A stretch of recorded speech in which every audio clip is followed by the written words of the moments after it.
तो hello friends, how are you? I think you are fine. इस video में हम डिस्कस करेंगे कि इंग्लिश के किस पोर्शन पर आपको जोर देना है, किस जो है आपका टॉपिक पर मेन जो है फोकस होना चाहिए, क्योंकि जिसमें जैसे कि आपका एनबीएस है या ईएमआरएस है, इनमें क्या था, आपका हिंदी और इंग्लिश क्वालिफाई नेचर का था। तो बहुत सारे बच्चे इस वजह से ही जो है एग्ज़ाम को क्वालिफाई नहीं कर पाए, क्योंकि उनका जो इंग्लिश का लेवल था वो उन्होंने उसको कुछ ज़्यादा ही लो ले लिया। कहने का मतलब ये है, क्योंकि फ़र्स्ट टाइम हमने भी यही गलती की थी। एनबीएस का हमारा एग्ज़ाम काफ़ी अच्छा हुआ था, ये हमारे से तो और भी ज़्यादा अच्छा हुआ था। बट क्योंकि कहीं ना कहीं हमने जो है इंग्लिश को ये मान लिया कि ये तो क्वेश्चन बिल्कुल ही सिंपल पूछे जाते हैं, क्योंकि 4 नेगेटिव मार्किंग के बाद 10 में से 4 नंबर आपको हिंदी और इंग्लिश में लेने होते हैं, यानी कि 40%। तो 10 में से 40% यानी कि 4 मार्क्स आफ्टर नेगेटिव मार्किंग आपको लेने होते हैं, तभी जो आपका सेकेंड सब्जेक्ट का है या जनरल अवेयरनेस का है, यानी कि जो बी पार्ट होता है, वो तभी चेक होता है जब आप हिंदी और इंग्लिश में क्वालिफाई कर जाते हो। बट बहुत सारे बच्चे क्योंकि इंग्लिश ही क्वालिफाई नहीं कर पाए और सब्जेक्ट में उनका काफ़ी अच्छा प्रदर्शन था, उसके बाद भी रह गया, उसकी वजह यही थी। ठीक है, तो अब की बार जो बार बार बच्चों के कमेंट आ रहे थे कि मैम इंग्लिश के कौन से टॉपिक पर जो है ज़्यादा ध्यान दिया जाए ताकि हमारे जो 4 नंबर है वो सेफ हो जाए।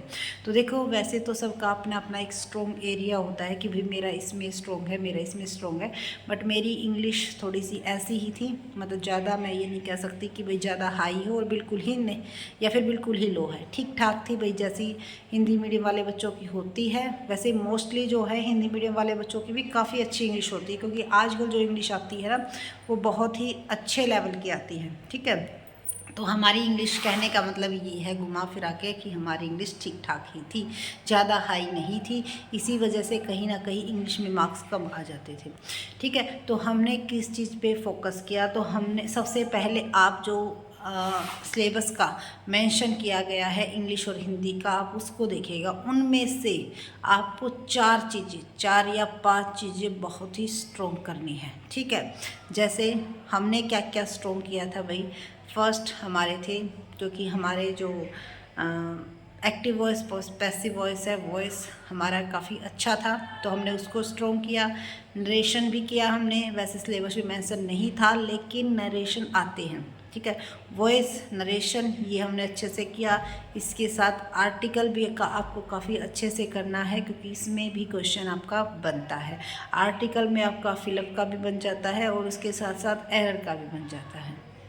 ठीक है, तो फर्स्टली इन तीनों चीज़ों को ज़रूर कीजिएगा, क्योंकि एक एक क्वेश्चन इनसे 100% आपका आता है, हर एक एग्ज़ाम में आता है।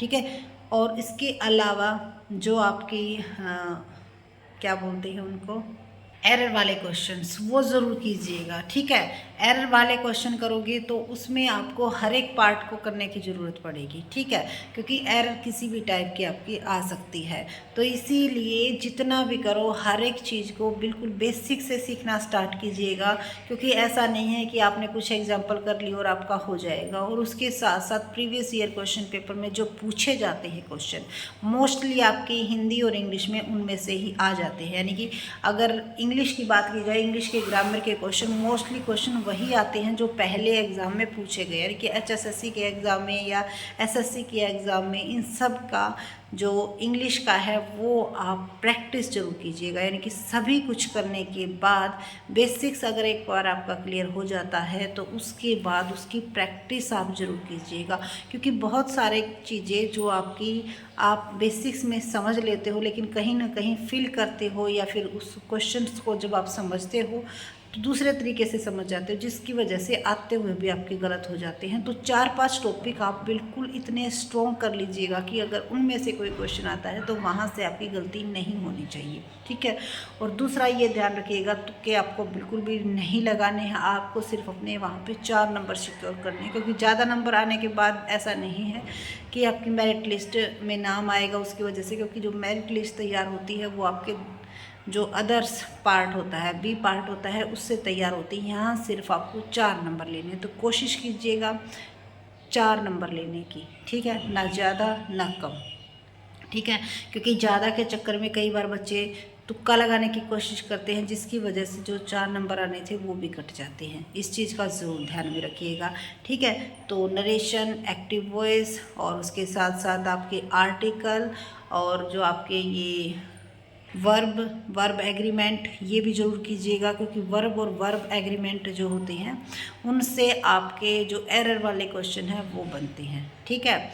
और उसके बाद इतना कुछ करने के बाद फिर आपको सिर्फ और सिर्फ प्रीवियस ईयर क्वेश्चन पेपर से प्रैक्टिस करनी है, क्योंकि EMRS के हैं नहीं तो जो NVS के, क्योंकि EMRS का एक ही बार हुआ है एग्ज़ाम, तो उसको भी देख लीजिएगा। लेकिन उसके अलावा जो आपको NVS के मिले या फिर KVS के मिले, क्योंकि सेम ही सिलेबस है, ठीक है, तो उनकी भी प्रैक्टिस ज़रूर कीजिएगा। आपकी प्रैक्टिस में कमी नहीं रहनी चाहिए, ठीक है, क्योंकि प्रैक्टिस करोगे तो नए नए कॉन्सेप्ट निकल के आएंगे और आप और अच्छे से कर पाओगे।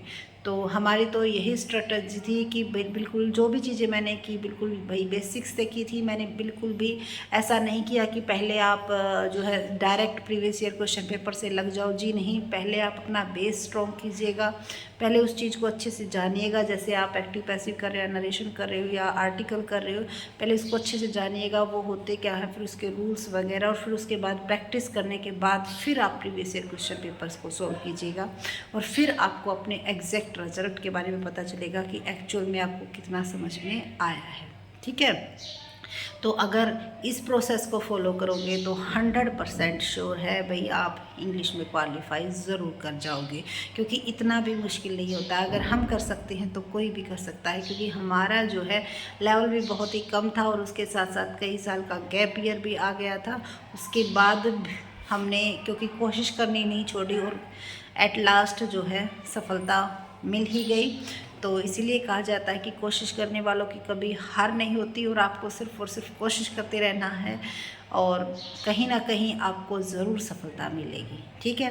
तो कोशिश करने से बिल्कुल भी पीछे नहीं हटना है, और जब तक सफलता नहीं मिलती ना, तो आपने कितनी भी कोशिश कर ली हो उसको ये नहीं माना जाता कि आपने कुछ किया है। जब आपको सफलता मिल जाती है उसके बाद ही ये कहा जाता है कि नहीं, ये बंदा लग रहा था कि कुछ ना कुछ ज़रूर करेगा। सबकी जो सोच है वो अपने आप ही बदल जाती है।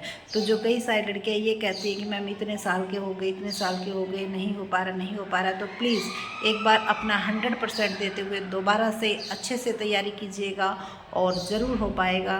देखो अब हमारा जो है लंच का टाइम पीरियड चल रहा था, क्योंकि मेरे जो बच्चे हैं उनके कमेंट आए हुए थे। बच्चे तो क्या बोले, तो हॉर्न बज गया। अब मुझे भी जाना होगा, क्योंकि 1 घंटे का जो लंच पीरियड होता है उसमें आए हुए थे। सो आपकी जो रिक्वेस्ट थी, आई थिंक मैंने कोशिश की है आप तक पूरी इन्फॉर्मेशन पहुंचाने की। अगर वीडियो अच्छी लगी हो तो लाइक कीजिए, चैनल को सब्सक्राइब कीजिए और इस प्रोसेस को फॉलो करना मत भूलिएगा। सबसे पहले आपको बेसिक स्ट्रॉन्ग करना है, उसके बाद ही आपको प्रैक्टिस करनी है।